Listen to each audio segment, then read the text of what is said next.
तरह के बयान जी जिन लोगों ने अपने को खोया है ना, उनके जख्मों पर क्विंटल भर नमक छिड़कने का काम कर रहे हैं। क्योंकि गंगा में तैरती लाशें, शमशान, कब्रिस्तान में लाइन लगा के टोकन लेकर के लोग अपने को जला रहे थे, दफना रहे थे, और आप कहते हैं कोई नहीं मरा ऑक्सीजन से। इस तरह के बेहयाई के बयान से बाज आइए। डेमोग्राफी को आप छोड़ दो डेमोग्राफर के हवाले। जिस मुल्क में पॉलिटिशियंस ने डेमोग्राफी में घुसने की कोशिश की है ना, उस मुल्क का बहुत नुकसान है। राइट टू हेल्थ इंश्योर करें, और राइट टू हेल्थ ही नहीं, राइट टू वर्क भी। नमस्कार, आप देख रहे हैं लाइव सिटीज़। मैं हूं आपके साथ सौरभ राज्य। केंद्र सरकार हाल ही में एक स्टेटमेंट जारी करके ये कहा कि दूसरी लहर, कोरोना की दूसरी लहर के समय किसी भी व्यक्ति की ऑक्सीजन की किल्लत के कारण मौत नहीं हुई। तो क्या वो तस्वीर जो सबके सामने आ रही थी दूसरी लहर के समय, वो क्या वो फर्जी थी? मेरे साथ आरजेडी के राज्यसभा सांसद प्रोफेसर मनोज झा हैं। सर, आपने हाल में ही संसद में भी इस मुद्दे को उठाया। पार्लियामेंट का स्पीच काफ़ी लोग पसंद कर रहे थे, आपके विरोधी भी कायल हो गए, और सरकार ये स्टेटमेंट जारी करके कहा कि कोरोना की दूसरी लहर के दरमियान ऑक्सीजन की कमी के कारण किसी की मौत नहीं हुई। मैं क्या कहूँ, सरकार के इस तरह के बयान से सरकार को संभवतः उनकी विदाई के लिए उनको विपक्ष की जरूरत नहीं है। उनके बयान ही उन्हें ले जाएंगे। 1.25 महीना इस देश ने कैसे वक्त बिताया है, वो हर कोई अपने अंदर झांक करके देख ले।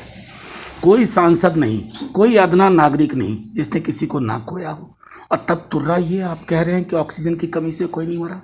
ये जो हम लोग बचपन से सुनते थे ना कि जब रोम जल रहा था तो नीरो बांसुरी बजा रहा था, वो तो हमने सुना था। ये नीरो वाले बयान है। अगर इन बयानों पर लगाम नहीं लगाया, और मुझे खुशी है कि हमारे कुछ साथियों ने प्रिविलेज मोशन भी दिया है, क्योंकि इस तरह के बयान जिन लोगों ने अपने को खोया है ना, उनके जख्मों पर क्विंटल भर नमक छिड़कने का काम कर रहे हैं। अगर तुम उनको सुकून नहीं दे सकते, अगर तुम उनकी परेशान हाली में उसका हाथ नहीं पकड़ सकते, तो कम से कम इस तरह के बेहयाई के बयान से बाज आइए। सरकार इसके पीछे तर्क ये दी सर कि राज्यों ने इस तरह का कोई रिपोर्ट नहीं दिया। देखिए, मेरा सीधे तौर पर मानना है कि आपने तो नीति आयोग में एक कोविड वॉर रूम बनाया था। वो क्या झुनझुना बजाने के लिए था?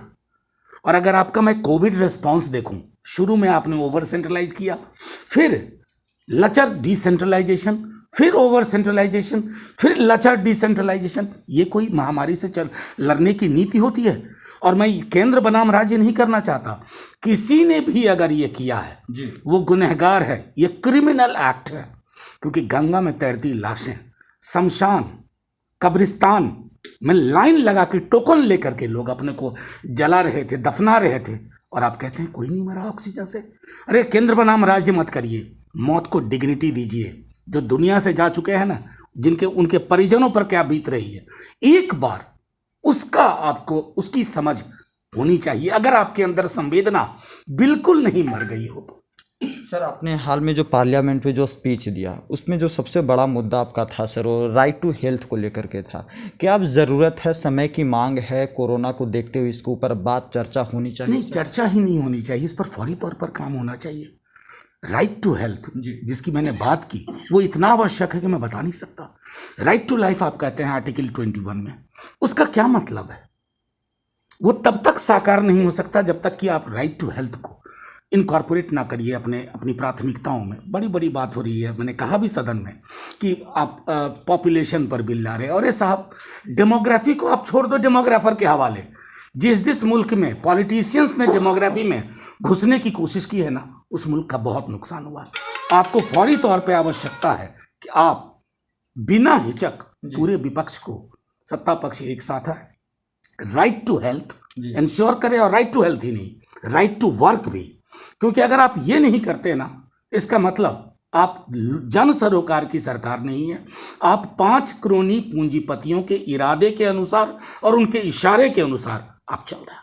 एक अंतिम सवाल ये है सर कि हाल में एक सबसे बड़ा मुद्दा बना हुआ है सर, पेगासस जासूसी को लेकर के।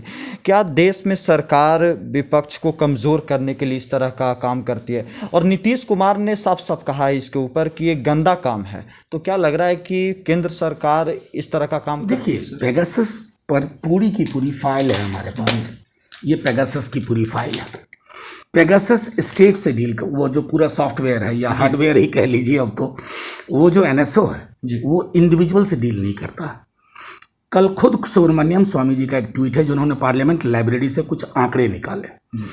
ये पैसे कहाँ जा रहे, कौन दे रहा है ये पैसा?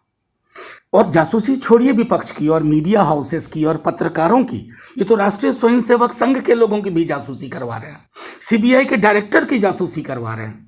क्या वो भी राष्ट्रीय सुरक्षा के लिए खतरा है? असल में ये सरकार ही राष्ट्रीय सुरक्षा के लिए खतरा है। इस मुल्क का सौभाग्य होगा कि जल्द से जल्द इनकी विदाई सुनिश्चित की जाए, क्योंकि जो सर्विलांस स्टेट हम बना रहे हैं ना, सर्विलांस स्टेट हिंदुस्तान के लोकतंत्र के मिजाज के अनुरूप नहीं है, हमारी जमहूरियत को खत्म कर रहा है, लील रहा है। चलिए शुक्रिया सर, थैंक यू।